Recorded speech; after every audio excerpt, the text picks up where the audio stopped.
വിളിച്ചപേക്ഷിച്ചാൽ ഏതൊരാപത്തും അമ്മ തടയുമെന്ന് വിശ്വസിക്കുന്ന ഒരു നാട്. 5 മലകൾ കാക്കുന്ന ഒരേ ഒരു ഭഗവതി. ഞാനിപ്പോൾ ഉള്ളത് പത്തനംതിട്ട ജില്ലയിലെ അതിപ്രശസ്തമായ മലയാലപ്പുഴ ദേവീക്ഷേത്രത്തിലാണ്. ദുരിതങ്ങൾ നീക്കി വിജയം നൽകുന്ന ഇവിടുത്തെ ദേവിക്ക് ഒട്ടനേകം പ്രത്യേകതകളുണ്ട്.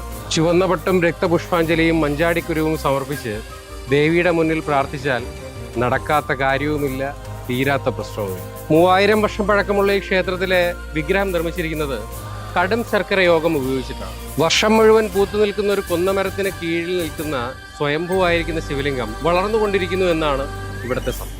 9 ആഴ്ചകൾ തുടർച്ചയായി ദർശനം നടത്തി ദേവിയെ പ്രാർത്ഥിച്ചാൽ ഏതൊരാഗ്രഹങ്ങളും സാധിച്ചു തരുമെന്നതാണ് ഇവിടുത്തെ ശാസ്ത്രവും അതുതന്നെയാണ് പരമമായ സത്യം. മലയാലപ്പുഴ അമ്മയ്ക്ക് അതിശ്രേഷ്ഠമായ കുറച്ച് വഴിപാടുകളുണ്ട്. ഉദ്ദിഷ്ടകാര്യങ്ങൾ സാധിക്കുന്നതിന് വേണ്ടിയിട്ട് തൂണിയേരി പായസവും, ശത്രുദോഷം, കൈവിഷദോഷങ്ങൾ, പ്രാക്തദോഷങ്ങൾ എന്നിവ മാറുന്നതിന് വേണ്ടിയിട്ട് ദേവിയുടെ മുന്നിൽ കോഴിയെ നടക്കിൽ വെച്ച് പ്രാർത്ഥിക്കാറുണ്ട്. മറ്റൊരു വിശ്വാസപ്രകാരം ദേവി ഇവിടെ കാളി രൂപത്തിൽ ദുഷ്ടശക്തികളെ നശിപ്പിച്ച് ഭക്തരെ സംരക്ഷിക്കുന്ന ദൈവമായാണ് കാണുന്നത്.